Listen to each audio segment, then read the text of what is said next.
নমস্কার বন্ধুরা, কে কেমন আছো? আমি ভালো নেই। শরীরটা খুবই খারাপ। সারাদিন শোয়াতে ছিলাম। রাত্রেবেলা থেকে আমি অসুস্থ হয়ে যাই। পেটে ব্যথা এবং জ্বর।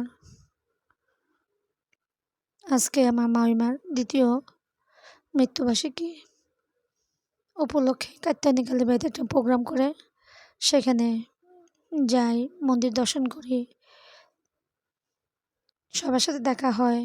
মামি আসে, মাসি আসে, মামাতো বোনেরা আসে। সবার সাথে দেখা হয়েছে, ভালোই লেগেছে। শরীরটা ভালো না থাকলেও মনটা ভালো হয়ে গেছে। কারণ একটা অনুষ্ঠান ছাড়া কারোর সাথে তেমন দেখা হয় না। তোমরা অবশ্য বুঝতে পারছো আমার গলার ভয়েস শুনে। শরীরটা খুবই খারাপ, তারপরও যেতে হয়েছে। মামিমার প্রোগ্রাম।